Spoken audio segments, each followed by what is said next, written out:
So now let's talk about the metabolic changes with androgen deprivation therapy, or rather the metabolic aberrations that occur with androgen deprivation therapy, and what is the timeline that we're looking at in terms of how long it takes to develop some of these aberrations. So androgens are important determinants of body composition in men. Like I said, they promote lean body mass, so they promote muscle mass and suppress fat deposition, both things that we like.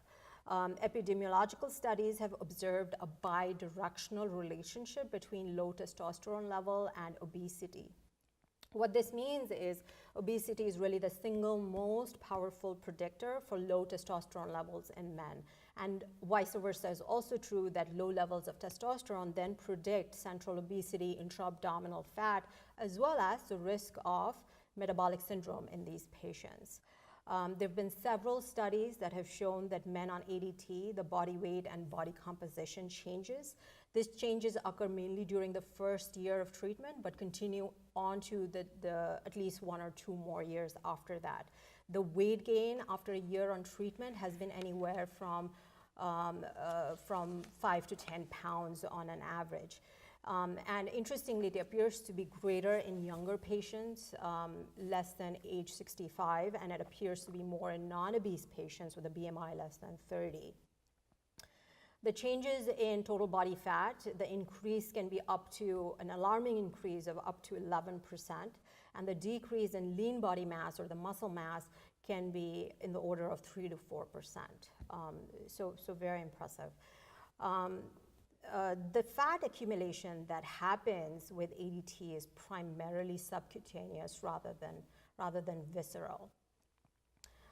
And this subcutaneous fat is about 94% of the total abdominal fat that is gained during treatment. Let's talk about changes in lipid profile. So ADT. So this has been an area that's sort of difficult to study, just because the study design needs a very meticulous study design. And the studies we have are sort of heterogeneous in design. They're small, and so while we don't know this universally, there's definitely seemingly a signal that ADT increases LDL levels and triglycerides.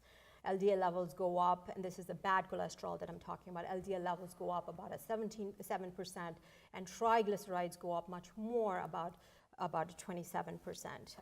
There's also a signal that the total cholesterol goes up, and the good cholesterol, the HDL, also goes up. Now, one could argue that if the HDL is going up, the good cholesterol, does it then mitigate what we're doing by increasing the LDL? And it turns out for the HDL to work properly and get rid of some of that cholesterol from the plaques, it needs testosterone to help do that, accomplish that. And when there is no testosterone, high HDL doesn't really mean very much. So the net effect is still pro-atherogenic even in these patients. And then coming to diabetes, hyperglycemia, and insulin resistance, an extremely important side effect that occurs in these patients. ADT, there's been a 3-month prospective study that shows that ADT decreases insulin sensitivity in non-diabetics by as much as 26%. And it worsens glycemic control in patients that have known diabetes.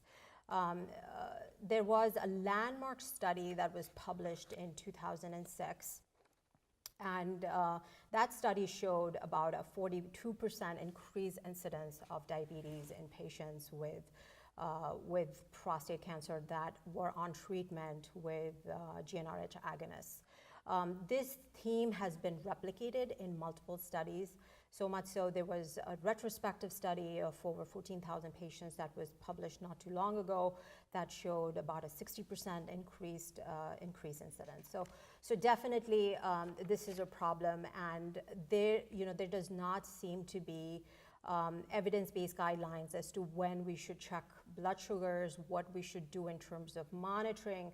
And so what we recommend, or what has been our practice, is to do something called risk-adapted screening. So we know that the ADA recommends certain kind of screening for high-risk patients. We definitely consider these patients high risk.